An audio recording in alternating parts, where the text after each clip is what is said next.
Broadly regarded today as the world's most competitive football league, the English top flight wasn't always held in this high regard universally.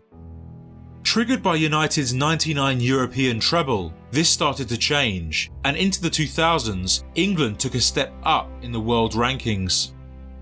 Boosted by the growing foreign presence both on the pitch as well as the sideline, the strength of the teams made the competition amongst the top four exhilarating, and thus viewership increased, becoming more globalised. The noughties very much belong to the BPL, and though the 90s featured a far greater number of British forwards, we saw a more interesting class in the following decade. So here's my list ranking the top 10 strikers from the 2000s era of the Premier League. Number 10. Jimmy Floyd Hasselbaink. After a prolific year in the red and white strip of Atletico Madrid, Chelsea welcomed the former Leeds marksman back to the Premier League in 2000, and he took no time to readjust. In his first season at the Bridge, the Dutchman stood out, winning the Premier League Golden Boot, having racked up 23 goals, a tally he repeated in the following campaign. Often wearing an intense expression on the pitch, Hasselbaink was made for scoring goals and was a classic number 9, not flashy, not elegant, but vicious in the face of goal. A mean sprinter, his bursting runs caused havoc, and his cannon of a right foot put away some memorable strikes for the Blues. Hasselbaink couldn't be contained on his day, and even if overshadowed by the number 9s of the Abramovich era, his numbers speak for themselves. Number 9. Nicolas Anelka. Whether you loved him as Super Nick or found him unbearable as the Incredible Sulk, there's no denying his potential to amaze. Returning to the Prem after his late 90s stint as the wonder kid of Arsenal, he initially struggled to settle, starting at Anfield before enjoying solid spells of form with Manchester City, and then Bolton Wanderers, where under Big Sam Allardyce the standout's reliable finishing for a mediocre team drew the attention of Chelsea. A quiet opening season was swiftly forgotten, as he picked up the Golden Boot for finding the back of the net a career-high 19 times. Sporting the iconic number 39, Anelka was a versatile, pacey and clever modern striker, with a signature celebration to boot, and though harassed by the media his entire English tenure, the nomadic centurion is remembered across Britain for much more than his brooding demeanour. Number 8. Michael Owen. Formerly England's golden boy, the 2000s saw him develop from an uncatchable teen to a more intelligent forward, as his injuries limited his powers. With predatory instincts enhanced and finishing even more clinical, Liverpool's homegrown star returned to his best at the turn of the century, leading the Scouse line to a cup treble in 2001, which earned the top scorer the Ballon d'Or, England's first in 22 years. Establishing a fruitful partnership with Emil Heskey, Owen enjoyed 3 more great years in the red shirt, as opportunistic as ever, and with an even broader range of finishes, while still able to speed his way out of the grasp of defenders. A Madrid pit stop and ensuing injury-plagued seasons in Newcastle have tarnished his legacy. However, by converting over 100 Premier League goals in this decade, Owen has earned his mention. Number 7. Alan Shearer. The Premier League's all-time record scorer was always going to take a spot, and despite the 2000s seeing his decline and then retirement, the Geordie hero couldn't stay off the score sheet. Lacking the pace of his Blackburn days or the Ginola calibre teammates to feed him, Shearer made do as more of a hold-up player, utilising his physicality to hold off markers and create space in behind. As ever, his heading was powerful and precise, while his efforts from range and in one-on-ones remained pure, controlled and reliable.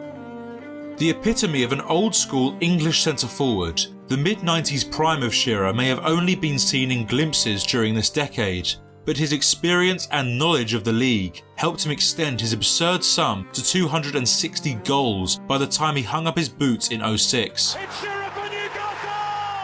Number 6. Fernando Torres.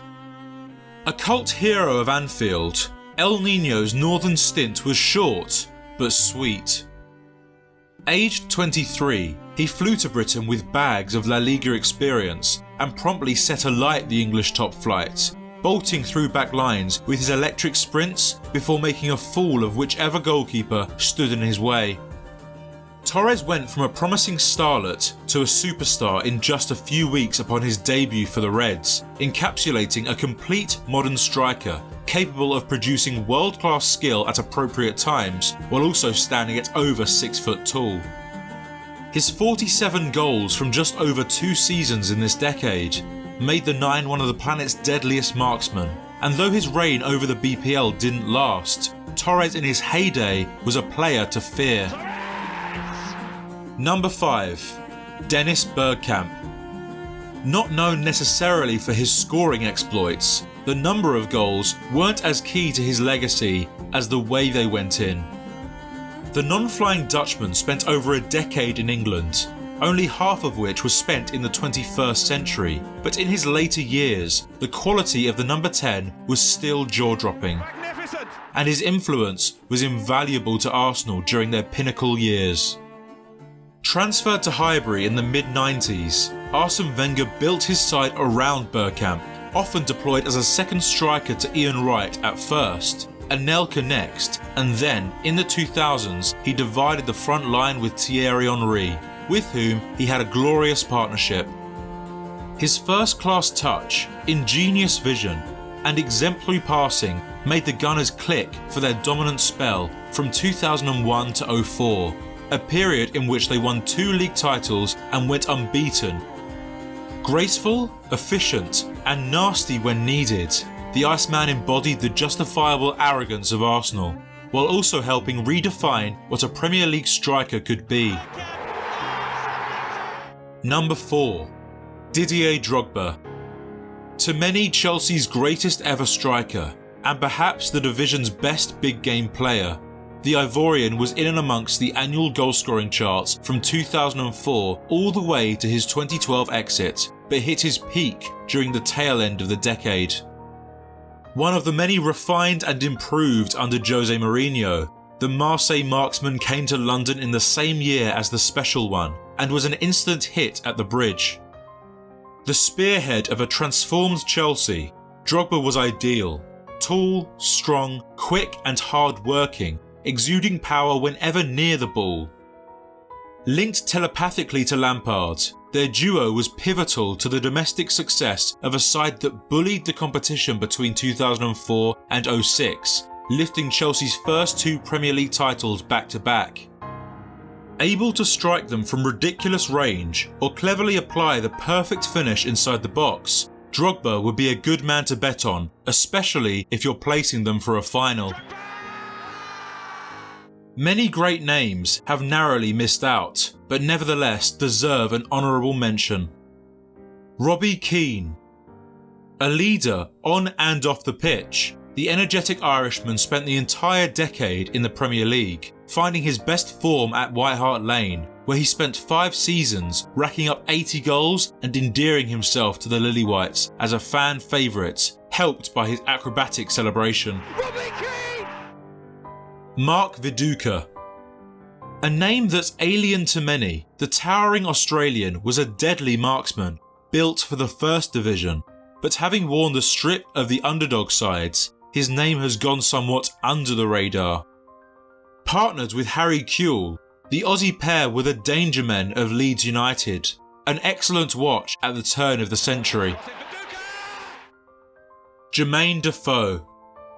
A terrific and regular finisher, the diminutive Londoner began his top-flight career in 2000 and proceeded to become a legend of his hometown, who as of 2022 is the 9th all-time Premier League top scorer with 162 goals, over 80 of which were netted in the noughties, while leading the line for Spurs and Portsmouth. Number 3.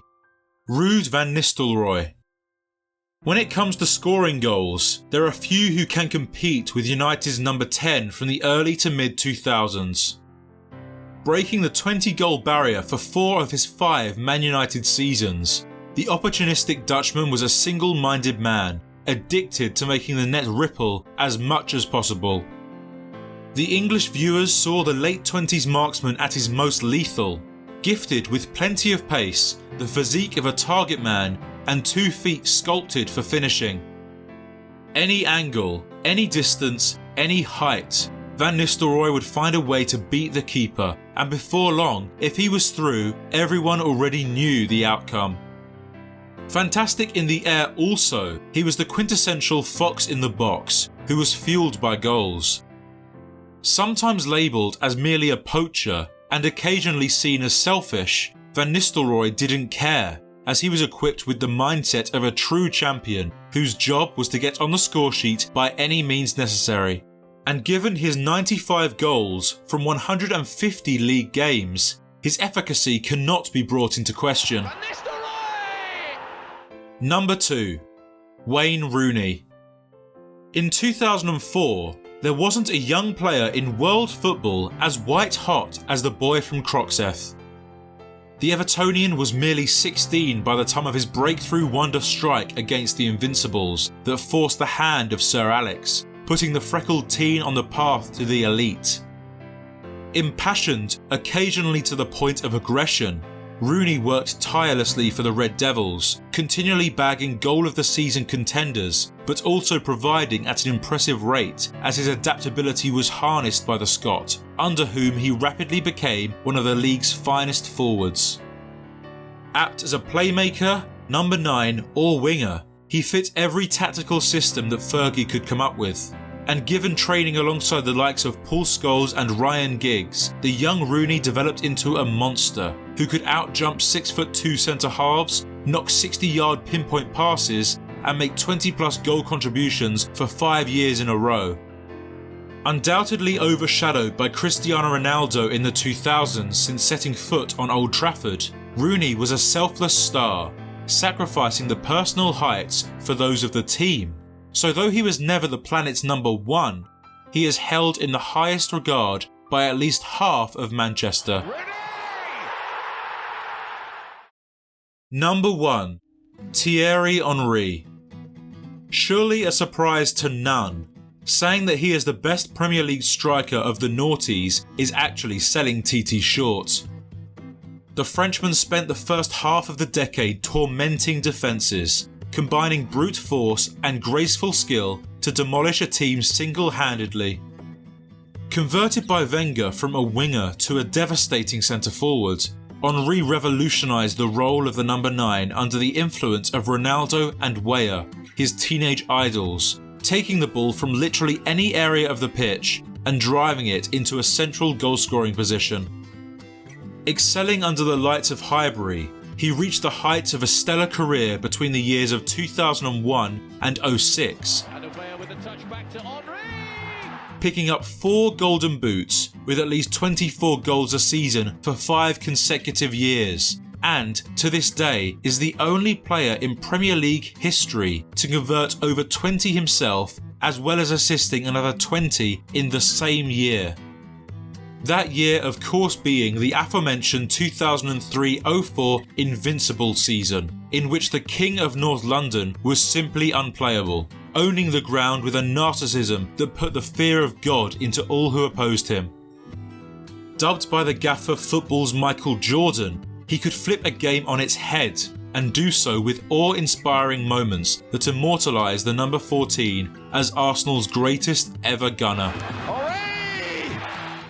What are your thoughts on the list? Let me know your top 10s and favourite strikers from the 2000s in the comments below. Also, please like, subscribe and leave comments for future lists or other videos you'd like to see.